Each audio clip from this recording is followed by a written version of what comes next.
A parliamentary debate Thursday saw MPs pass a motion saying the UK should stay in the European Union's customs union after Brexit. The motion was non-binding and passed by affirmation without a vote, as pro-hard Brexit Conservative MPs absented themselves. Prime Minister Theresa May had applied soft whip that did not require attendance. However, even with this effort to minimize the motion's impact, the number of pro-Remain and soft Brexit Tories appears to be enough to defeat the government over substantive votes on the trade bill and customs, taxation, cross-border trade bill next month. If that happens, there are threats of a leadership challenge against May by the hard Brexit right and of a withdrawal of support by the 10 Democratic Unionist parties if she retreats from her disavowal of customs union membership. In addition, there are suggestions from Remainers that an option of a second referendum should be opened up. The fiercely pro-Remain Guardian newspaper made the most ambitious estimate of the likely size of a rebellion, citing 10 Tory MPs having signed one pro-customs union amendment to the trade bill. These included Anna Soubry, Nicky Morgan and Ken Clarke, as well as Dominic Grieve from another amendment. 4 Tories whose speeches had suggested they were very sympathetic to the case for remaining in the customs union, and 2 others who voted against the government on the EU withdrawal bill in December last year. This tally of 17 potential rebels is more than the 12 who inflicted a defeat against the government last December. May has long been entirely beholden to her hard Brexit wing, including leading cabinet figures Foreign Secretary Boris Johnson, Brexit Secretary David Davis, Environment Secretary Michael Gove, as well as William Rees-Mogg, who commands the backbench Brexit camp. The Prime Minister is under pressure from both sides of her party to clarify her position on the customs union, the mechanism allowing goods to be transported tariff-free between EU member states.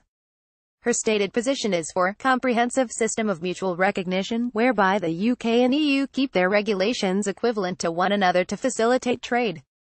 This is vital in preventing the reintroduction of a hard border between Northern Ireland and the Republic of Ireland border, an EU member state. But it is meant to extend to all aspects of trade, including financial services. Around 80% of the British economy comes from providing services, with the EU accounting for 43% of British exports. Having ruled out a customs union, May proposes 2 means for implementing mutual recognition: a customs partnership, involving the UK collecting the EU's tariffs on goods coming from other countries on its behalf or minimizing checks using technology, and a trusted trader scheme, rather than getting rid of them. None of this satisfies her internal or external critics, resulting in a defeat last week in the House of Lords that prompted May to publicly reaffirm we are leaving the customs union and not joining a customs union, while planning a cabinet debate next week seeking a common position. Expressing most graphically the position that any form of customs union would prevent the UK from striking trade deals with countries around the world, Rees-Mogg mocked a customs partnership as completely cretinous. He proposed that the UK instead ratchet up the pressure on the EU by threatening to collapse the Irish Republic's economy, warning that the House of Lords are playing with fire through revolts over Brexit, and threatening that it would be a shame to burn down a historic house. Thursday's debate saw Remain Tories line up with the Labour Party, Scottish National Party and Liberal Democrats behind a motion, drawn up by the Backbench Liaison Committee of Select Committee Chairs, calling on the government to include the establishment of an effective customs union between the 2 territories in its negotiations with the EU. Even as the vote was taking place, Home Secretary Amber Rudd told journalists that she would not be drawn on the issue of customs union membership, and that discussions were ongoing within the cabinet to arrive at a final position, amid furious denunciations of Rudd having called into question a key plank of Brexit. Number 10 declared, "It's the position of the Prime Minister, the cabinet and the entire government that we will be leaving the customs union and be free to sign our own trade deals around the world." In the debate, Labour's shadow Brexit Secretary Sir Keir Starmer cited Rudd and urged May to listen to the growing chorus of voices in Parliament and in the businesses community that believe she has got it wrong on a customs union. What Number 10 is saying in public is not an accurate guide to what May is planning in private. The position of Blairite Labour MPs such as Yvette Cooper, that the government was endangering more than £230 billion of goods and services exported to the EU every year, was indistinguishable from those of Dominic Grieve and Ken Clarke. "You will damage the economy of this country if you suddenly decide to erect new barriers at the border between the UK and our major trading partners," Clarke said. Brexiteers argue that the UK can trade on World Trade Organization terms, but Trump's White House no longer supports the WTO regime, is turning to protectionism and will not offer a good trade deal to the UK. Grieve combined similar statements with the warning that silencing pro-Remain Tories, people of a moderate and sensible disposition, would end with Jeremy Corbyn becoming Prime Minister. He was attempting to counter warnings that Tories questioning Brexit are in danger of handing power to Corbyn.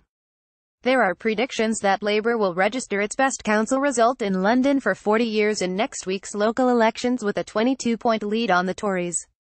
The Blairites are reaching out to the Tories as potential allies against both Brexit and Corbyn, focusing attention on a possible second referendum as opposed to any attempt to destabilise the government. A march for a people's vote is planned for June 23. Such reassurances are reinforced by the EU powers offering none of the concessions sought by May.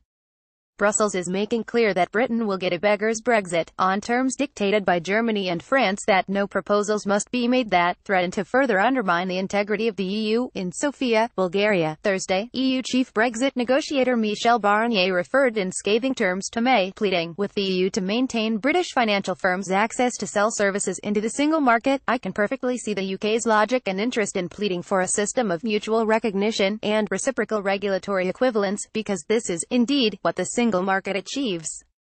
Outside of the customs union and the single market, there can be no frictionless trade. Businesses will be faced with non-tariff barriers and border checks that do not exist today. Barnier specifically targeted UK financial services, rejecting UK claims that European business desperately needs the City of London, as not what we hear from market participants, and is not the analysis that we have made ourselves. The city would be treated in the same manner as Wall Street.